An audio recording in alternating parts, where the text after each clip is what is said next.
morning all.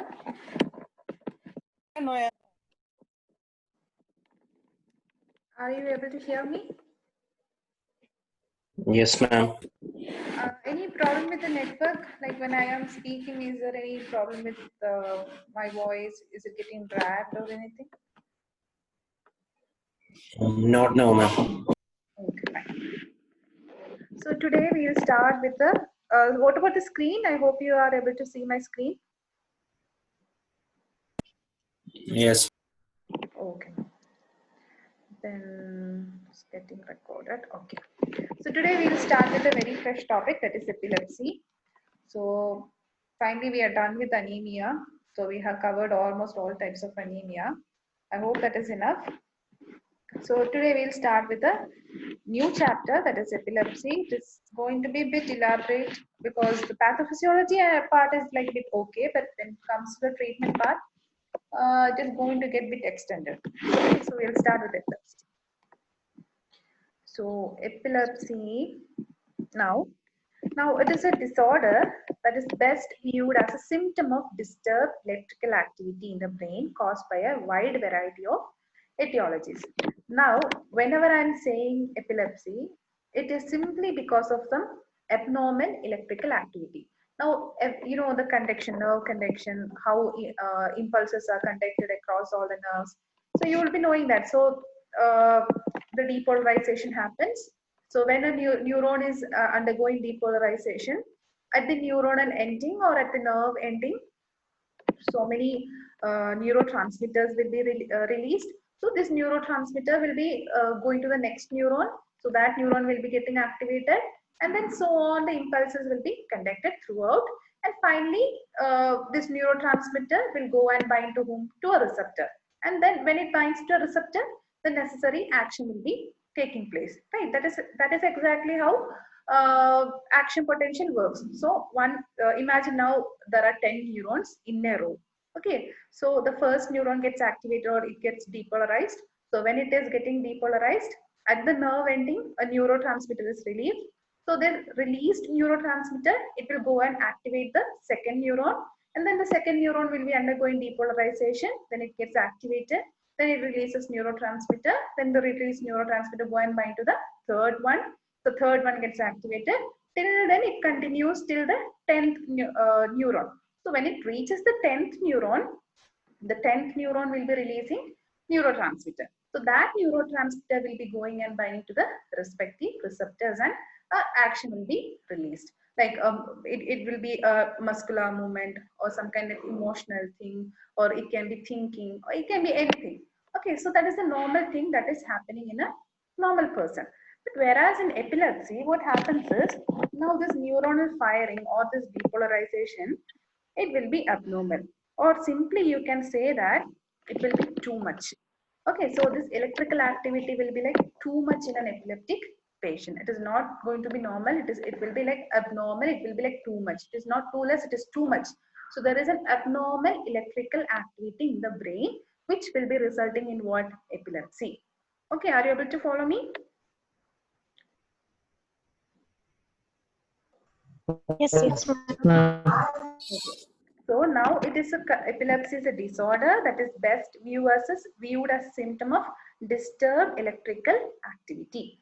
Now it is a collection of many different types of seizures that vary widely in severity, appearance, cause, consequence, and management. Now this epilepsy, it will be varying. So there is no one definite epilepsy. There are different types of epilepsy based on the severity, based on the symptoms, based on how exactly we can manage, based on the etiology. So epilepsy, it's a huge syndrome. Okay, so in one way you can't just define epilepsy. It has different phases. Okay, so based on the etiology, based on symptoms. So based on all these factors, the type of epilepsy also will vary. Now, epilepsy implies a periodic recurrence of seizures with or without convulsion. Now, epilepsy, it is a disease. Okay, whereas seizure, it is a symptom of epilepsy. So, epilepsy is a disease where the patient will be having seizure or fits. So, in layman language or in the common language, we tell fits. Okay, so fits is nothing but seizure. Okay, so this seizure can be with or without convulsions. So convulsion is nothing but this abnormal muscular movement. So you would have seen in movies and all how they represent epilepsy, right? So you would have seen some movies wherein the patient will be suddenly falling onto the ground, and then they'll be having severe muscular contraction, or there will be severe jerking of the muscles.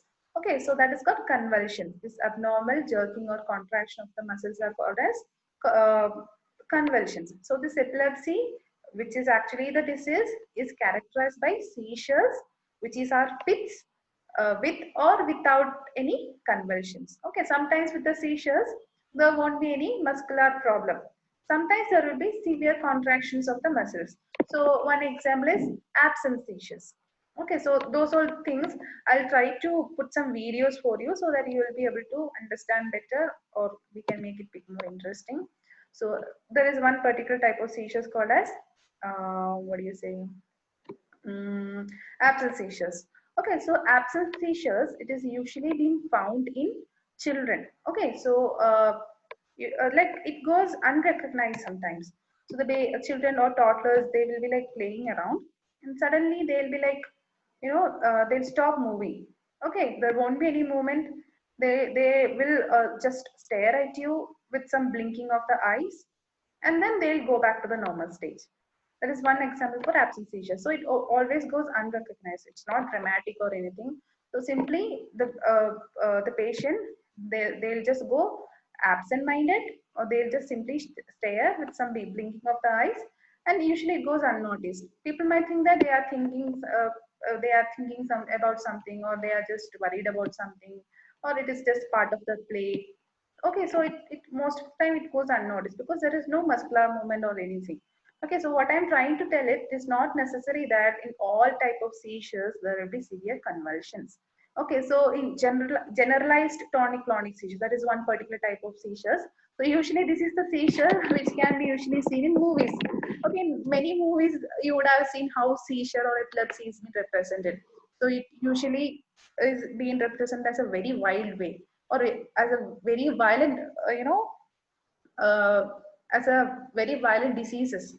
It is being represented in many movies. I don't want to name out those movies and all, but that is actually one particular type of epilepsy. So it is not necessary that all the epilepsy will be having this severe muscular contractions or movement. Some epilepsy, they are very silent in type, it, so that it usually goes unnoticed, like our absence seizures. So in absence seizures, there is no muscular movement. The patient will be absolutely silent, absolutely, he will look absolutely normal. Just that they will be just, absent minded for a while. Simply they'll stare at you, or with some blinking of the eyes, and then later they will be going back to the normal stage. Okay, are you getting my point? Yes, ma'am. Yes, ma'am. Okay. So definition is, it is a chronic neurologic disorder manifesting by repeated epileptic seizure, that is our attacks or fits, which result from paroxysmal uncontrolled discharges of neurons within the central nervous system. Okay, this has already been explained. So simply, epilepsy, it is a neurological problem wherein there is uncontrolled discharges of the neurons. Okay, like large amount of neurotransmitters will be released. So, since abnormally large amount of neurotransmitter is released, large amount of neurons also will be getting simply activated. Okay, at a time, synchronically, all the neurons, multiple number of neurons will be getting excited. And then there is an abnormal electrical activity, so much of nerve conduction will be happening. So, maybe I'm just quoting an example. For example, okay, it's not actually true, just for the understanding purpose I'm just saying this. Now for example, normally when you're sitting normally, imagine our electrical activity, or maybe at a time maybe one or two neurons are getting activated. Okay, you're absolutely normal, you're just carrying out your daily activities. Whereas in our epileptic patients, instead of two neurons, what happens is many neurons will be getting activated at a time.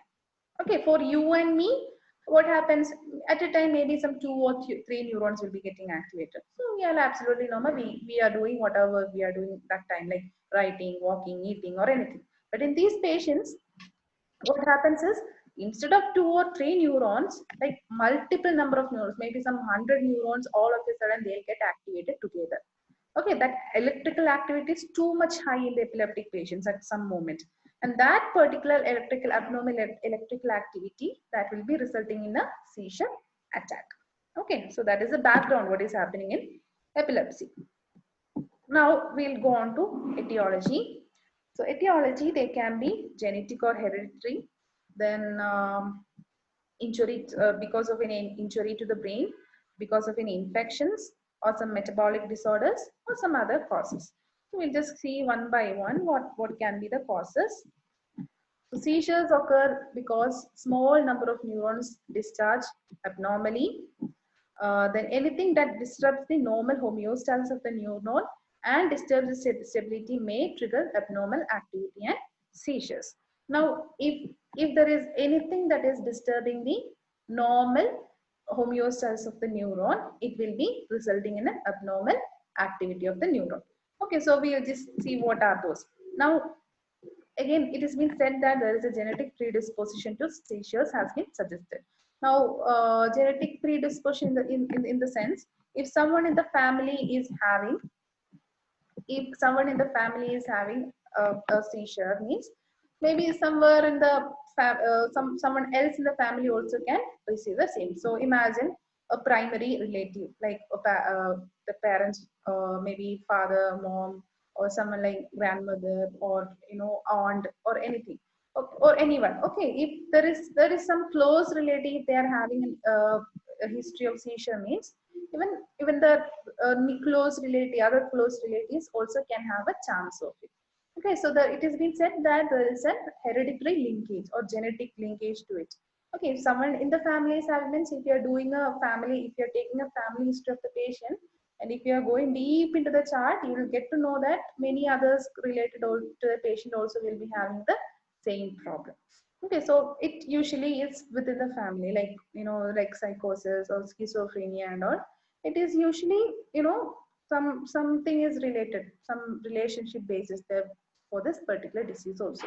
Like schizophrenia, it is very evident that if a primary relative is having a schizophrenia, means definitely the children also will be having a schizophrenia. It is like passed down to the next generation, or within the family it will be like transmitted.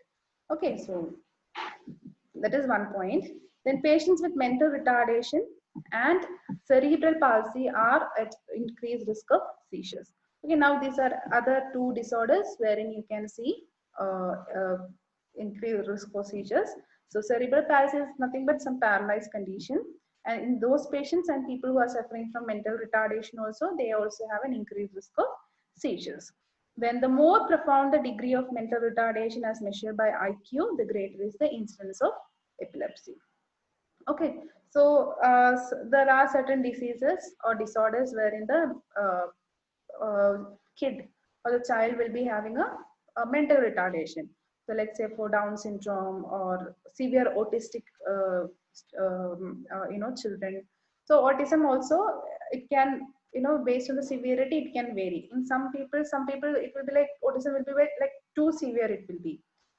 So in those people, they will be like particularly mentally challenged or mentally retarded sometimes. Some autistic people are like very intelligent, like Albert Einstein, then Isaac Newton, then Da Vinci. Okay, all these people are again some people, that person who have found Apple, I forgot. So they are all some examples who are having autism, but in a lesser degree, in their own way, they are intelligent. But sometimes if the severity of the disease is very bad, means there can be mental retardation also can be there. Okay, or delayed development of the brain can be there.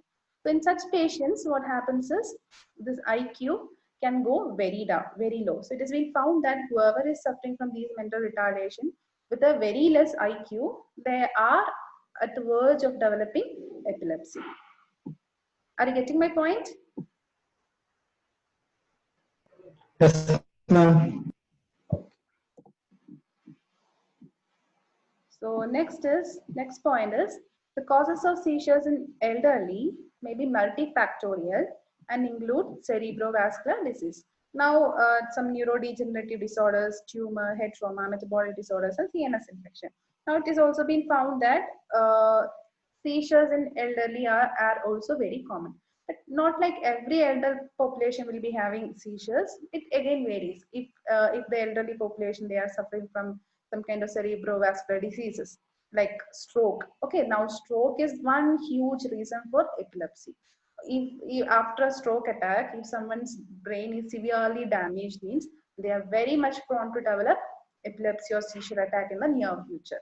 Okay, so epilepsy again, it can be stroke induced epilepsy also, because you know that they are all closely related, everything is happening within the brain.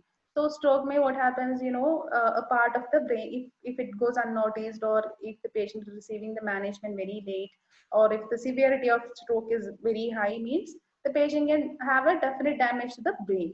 So that damage in turn can cause some epileptic attacks in the patients. Then other reasons include some neurodegenerative disorders like Alzheimer's and Parkinsonism disorders.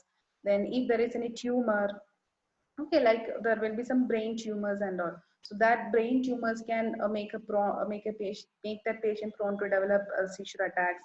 Then head trauma. So any accidents to the head. Okay, I know a friend. I don't know whether I have said the story before. So I had a friend. Okay, so he used to dance very well. So what happened was, during one of his dance performance, he just fell off from the stage. So that during a jump or something, he just fell off from the stage and he was injured very badly. He was absolutely a normal guy, but after that incident, he just injured his head very badly. He was in coma for some 2 to 3 days, but luckily, as like a miracle, they say that it's like a miracle. He just got out of the coma, but a part of his brain was actually got damaged. Okay, it is very clear, like his forehead, it actually has a pit-like thing. Okay, some damage. We can see that is quite evident on his head itself. So some kind of damage happened to his brain. So after recovering from that coma stage, like on and off, he started having some seizure attacks. Okay, like if especially if there is any triggers and all, he gets the seizures very oftenly. And then he was put on some anti-epileptic drug, and then again the next problem started. So since he was taking anti-epileptic drug, most of the anti-epileptic drugs, they have very bad side effects. I think he was taking some phenytoin. Phenytoin, it is a wonderful drug, but again the problem with phenytoin is that it has a large amount of side effects like the weight gain and all. So what happened was he was put on phenytoin. So for a while he was okay, but then due to the side effect of the drug, I mean he's later on he started suffering from a large amount of side effects of the drug. Okay, so what he did, he just stopped taking phenytoin. So as soon as he stopped taking phenytoin, there was again a relapse of epilepsy seizures, and again he started having attacks. So again he was asked to take the anti-epileptic drugs once again. Okay, so what I'm trying to tell is even traumas to head, like during any accidents or any kind of head injury, also can make a patient prone to develop epilepsy. Then some metabolic disorders like encephalopathy. There is something called as metabolic encephalopathy. Okay, some variations in the pH or anything can cause again some encephalopathy in the brain. Okay, that can again lead to seizures. Then again CNS infections like meningitis, then encephalitis. Again, that can also contribute to seizure attacks. Then in many cases, patient will present with seizures that do not have any identified cause and thus have idiopathic epilepsy. Now, what next factor is that how much ever you dig into the patient, you will find that there is no genetic problem, there is nothing, no hereditary problem, or there is no reasons like cerebrovascular disease or head trauma or metabolic disorder or CNS infection. So there is no evident factors or causes behind the epilepsy. Okay, so you're not able to find what exactly is the reason behind this epilepsy. In such patients, such kind of epilepsy, you can just categorize it under idiopathic epilepsy. So idiopathic epilepsy means the cause is unknown. Here you can just simply, that, okay, it is due to stroke, or okay, it is due to head trauma. But here the cause is like absolutely unknown to the doctor. So that type of epilepsy is called idiopathic epilepsy. Now, many factors have been shown to precipitate seizures in susceptible individuals. Now, in some patients who are already suffering from seizures, so what happens is some factors will be triggering the epileptic attacks in the patient. So we will just see what are those. So hyperventilation may precipitate absence seizures, then sleep deprivation, then sensory stimuli, emotional stress may initiate seizures, then hormonal changes occurring around the time of menstruation, puberty, or pregnancy are also associated with large amount of increased frequency of seizures. Okay, like people who are already suffering from seizures. So they should be taken care of very well. Like you should, like whoever is taking care of the patient, they should ensure that they are not deprived of any sleep, or there is no triggering sensory stimuli like too much of sound, too much of light. Okay, such kind of things are not triggering the patient. So they have to ensure that the environment where the patient is staying in, it is actually calm and quiet. Okay, there is no external disturbance like severe light, sound problems, such kind of things. And even emotional stress also may initiate or trigger seizure attack in a patient. Then other factors, hormonal changes. So hormonal changes usually occurs during menstruation time or during the puberty, when the patient is reaching the puberty, or if someone is pregnant. So this time there is a hormonal imbalance usually occurs during these particular time. So even if when this hormonal imbalance occurs also, it can make the patient prone to develop epilepsy or seizure attack. Then next is certain drug. Again, seizure attack also can occur due to certain drugs also, like theophylline, alcohol, then high dose phenothiazines, certain antidepressants, and some street drug use have been associated with provoking seizures. Okay, so it is not just within the genetic or hereditary factor or some other factors. When some drug also can induce seizures in some patients. Then next is, so children who are small for gestational age or with neonatal seizures are also at increased risk of developing epilepsy. Now you know that there can be premature babies, right? Before reaching the gestational period. Okay, like the usual gestation period is supposed to be 36 to 38 weeks. Okay, now before that, sometimes the mother can deliver the baby, like a preterm baby can be delivered. Preterm labor can be there. So preterm labor is before the actual date itself, the mother will be delivering the baby. So they usually they'll be like preterm babies. So they would have not developed completely. They'll be having low body weight. Okay, so it's been seen that children who are small for the gestational age, like if the babies are born at the 6th month or at the 7th month, those rarely, it is not that very common, but unfortunately sometimes it can happen.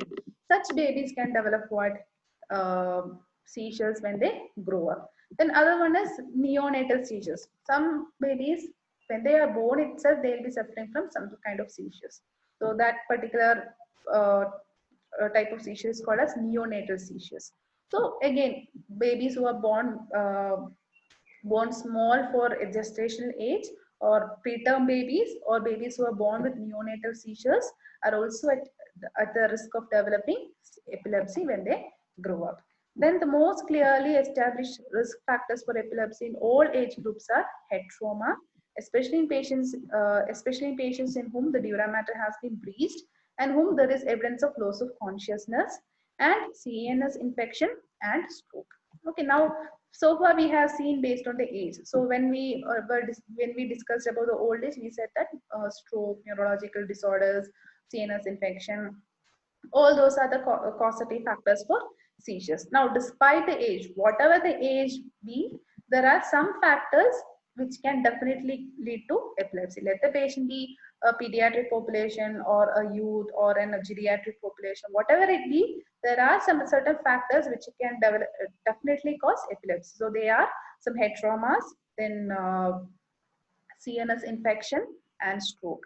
Okay, so despite the age, these three factors will definitely cause epilepsy. Like it depends on the severity also. Like as I said, if the stroke was some kind of hemorrhagic stroke.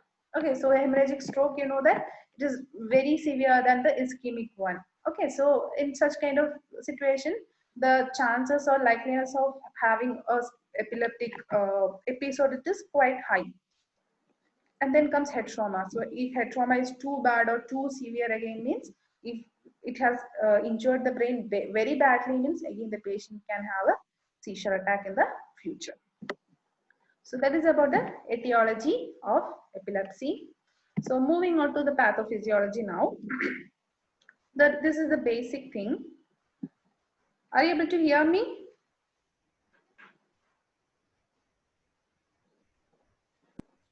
Yes, ma'am. Okay. Okay, so next is, this is a basic thing you have to remember about epilepsy. Okay, now we have two types of neurotransmitters. We have excitatory neurotransmitters and we have inhibitory neurotransmitters. So excitatory, mainly we have a glutamate, and then inhibitory we have a GABA. Now in epilepsy, what happens is this glutamate neurotransmitter or firing or neuronal discharge related to this glutamate will be very high, whereas that related to a GABA will be less. Now both should be balanced. It shouldn't be like one less and the other one is more. It should be balanced. Equal number of glutamate activity and equal number of GABA activity. So then only the homeostasis will be maintained in the person. But unfortunately, in our epileptic patient, what happens is this firing related to glutamate will be like quite high. Okay, so that is one major reason. So excitation is too much, whereas inhibition is too little. So with respect to the neurotransmitter, this glutamate and aspartate neurotransmitter will be very high in the epileptic people, whereas this neurotransmitter GABA. So GABA, you know, that is an inhibitory neurotransmitter. So the the neuronal activity related to the GABA will be less. Okay, so whereas excitatory will be high and inhibitory neurotransmitter will be less. Too less it will be. And with respect to the ionic movement, so you know that depolarization usually happens. Usually the sodium is supposed to stay out of the cell. Okay, so always sodium is supposed to be out of the cell and potassium is supposed to be inside the cell. But sometimes what happens is there will be inward ionic movement of this sodium and calcium. Okay, so when you are comparing charge, electronic charge within the neuron and outside the neuron, always within the neuron it will be negative and outside it will be positive. So this positive, it is maintained by whom? By a sodium, calcium and all. And inside you will be having potassium and large amount of chloride also will be there. So definitely inside the neuron, always the electrical charge will be always negative and outside it is always positive. Now in a epilepsy, what happens is there will be an abnormal inward movement of your calcium and sodium. Okay, so abnormally they are getting accumulated within the cell. So if that is the case, means the depolarization will be happening in a higher rate, and then there will be abnormal firing or nerve conduction will be like too fast or too high. Okay, so that is one reason for excitation. So excitation can happen due to two reasons: due to large amount of excitatory neurotransmitter like glutamate and aspartate, and second one is due to the ionic inward movement of your sodium and calcium. So they both are supposed to be outside the cell, but sometimes they'll just keep on moving inside the cell. So if that happens, means what happens? It will cause abnormal depolarization of the neuron. Then next is why exactly inhibition is too little, I have said. So inhibition can, or relaxation of the neuron can happen in a lesser rate because of less amount of GABA. And second reason is ionic inward chloride or outward potassium current. So here what happens is, so whatever chloride that is supposed to stay inside the cell or neuron, it won't stay. Okay, they will be thrown out of the cell so that the negative charge of the neuron is not maintained. And as well as even the potassium also won't be staying inside the cell. There will be outward movement of the potassium also. So there is no proper maintenance of the charge of the cell. Most of the time, this neuron, they will be in the excited state. Like the sodium will be within the cell itself and the cell will be in an excited state. So when it is in an excited state, large amount of neurotransmitter will be released. That is one reason. Second reason is that due to some unknown reason, what happens is large amount of excitatory neurotransmitters will be produced within the CNS, especially glutamate and aspartate. And then at the same time, in the GABA inhibitory neurotransmitter, that is GABA, also will be going low. So this is the basic thing that is happening in the pathophysiology of seizures. Now we'll just see it in a little more detailed way. So seizure activity is characterized by paroxysmal discharges occurring synchronously in a large population of cortical neurons. Okay, so it is why exactly the seizure is happening is there is a paroxysmal discharge. Okay, so intermittently it happens. So intermittently, synchronously, like synchronously means all of a sudden or together. Okay, they'll be together. Okay, together a large population of the cortical neurons will be discharging some neurotransmitters, or simply a large amount of neurons will be getting activated together. Okay, so this is characterized on the EEG as a sharp wave or spike. Now, similar to ECG, we have EEG. So ECG will be recording the activity of the heart, whereas our EEG will be recording the activity of the brain. Okay, it is usually used to study epilepsy. So in the EEG, if you are taking the EEG of the epileptic patient, there will be severe spike.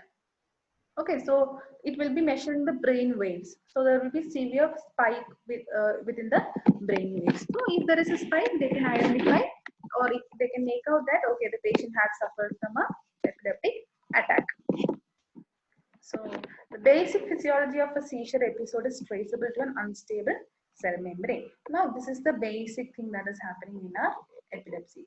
So there is a cell who is very unstable. Okay, there is a unstable cell membrane. That is the biggest problem, or that is the main underlying cause behind this seizure attack, because the cell membrane is not at all stable. It is like prone to many other external factors. Okay, so imagine now the membrane is not at all stable. If the neuron membrane is not at all stable, means what happens? There is no restriction. All the sodium without any restriction, they can they can just go inside the cell, they can just activate the cell. Okay, because it is because the cell membrane is not at all stable. If the cell membrane is not at all stable, means like outsiders will go and attack the cell. So here what happens, in cell membrane is not stable, sodium which is supposed to stay outside, they'll just go inside the cell, and then without any restriction, they'll just simply activate the cell. Now initially a small number of neurons fire abnormally. The normal membrane conductance and inhibitory synaptic currents break down, and excess excitability spreads either locally to produce a focal seizure or more widely to produce a generalized seizures. Okay, so initially a small number of neurons only will be firing abnormally. Then followed by that, this abnormal firing will be taken up by the normal neurons, and they all these impulses will be conducted together. Okay, so initially just a small group will be starting in the abnormal firing, but even if it is a small group, whatever they are just firing, it will be taken up by the other normal neurons. Now imagine we have a group of neurons here. Okay, follow my cursor. We have a group of neurons here. Imagine there were 5 neurons together. What happens is, in the beginning, these 5 neurons will be firing abnormally. But these 5 neurons, they can transmit this their firing or nerve impulse to the next 5 neurons. So imagine we have a neuron here. Okay, now this neuron, it will be releasing an abnormal firing. So he will just transmit this abnormal firing to the neuron who is standing next to him. Now, similar to that, we have another neuron. So this neuron here will be transmitting the abnormal impulse to the other neuron. So a small group will be starting the commotion, but it will be then spread to the nearby neurons. It will be taken up by the nearby neurons. So other neurons will be absolutely normal, but since this group, small group is starting with abnormal neuronal firing, they have no other go. They have to simply accept the abnormal firing, and then like large amount of neurons will be taking part, and a large amount of abnormal firing in the neurons will be taking place. So initially a small number of neurons will fire abnormally, then the normal membrane will be, conductance will be happening, and inhibitory synaptic current will be breaking down. So what happens is, then when this large amount of neurons are firing together, this inhibitory synaptic current will be going down. Okay, so we have an inhibitory system, that is our GABA system. So when this neuronal firing happens in a large amount, the activity of your GABA will be going down, and excess of excitability will be spreading. So when this abnormally, when the nerve impulse is getting conducted, means most of the neurons will be getting excited, or excitability will be spreading. Now this spreading of this impulse, it can either happen locally, or it can just spread to large part of the brain. Okay, so if it is just happening only in a at a particular point of the brain, they are called as focal seizure, and if it is getting spread in a large amount of space of the brain, they are called generalized seizures. Okay, so there is paroxysmal discharge in the cortical neurons. So this seizure will be usually originating in the gray matter or any of the cortical or subcortical area. So there will be abnormal firing of the neurons. Then the normal conductance will be going down. The inhibitory activity will be going down. So if it is spreading locally, it is called focal seizure. If it is spreading in a wide way, it is called generalized seizures. So if you are seeing an image, you will get to know. Okay, see this image. Now, okay, now see, I have only 2 minutes. Listen carefully. Now, this is how you can distinguish between a focal and generalized seizure. Now, imagine this is a subcortical origin. Now, this is the place where the abnormal firing has started. Okay. Now, imagine if this abnormal firing is spreading to almost all part of the brain, it will end up in generalized seizures. Okay, now imagine now this abnormal firing, it has just happened in only in this point. It is not getting spread elsewhere. It is just getting concentrated only in one particular area of the brain. Okay, so here you can see that it has started here, and then it has triggered the entire part of the brain. Okay, it is getting generalized, or it is spreading everywhere in the brain. Okay, so that will end up in generalized seizures. Now we have one other type of seizure, that is focal seizures. So focal, from the focal term you can make out that they are more localized in nature. So now imagine the seizure has started in this point. So if it has started in this point, it will be restricted only to this point. It is not spreading anywhere else in the brain. Okay, it is just in that particular area where it has started. It is just contained in that area. It is not going to spread anywhere else. So such type of seizure is called as focal seizures. Okay, so I hope you are getting my point. So simply, there is an abnormal firing of your neurons. Now, if that abnormal firing is getting spread in all parts of the brain, or in the major parts of the brain, they are called generalized seizures. So from the figure you can make out, we have a focal point here. There is an origin here. From this origin, the abnormal firing, it is spreading everywhere. Okay, so that is generalized seizures. And then we have focal one. So focal may, what happens is, only in one particular part of the brain, the abnormal firing starts, and then it is occupied there itself. It is not going to get transmitted anywhere else. So you can see it is just, it is present over here. It is not getting transmitted anywhere else. Okay, so that is called focal type of seizures. Did you understand? Yes, ma'am. Okay, fine. So this is the main 2 types of focal seizures, and other one is generalized seizure. Again, this focal and generalized also can be classified into different types. So an abnormality of potassium conductance, a defect in voltage sensitive ion channels, or a deficiency in membrane ATPases linked to ion transport may result in neuronal membrane instability and seizure. Okay, this is all.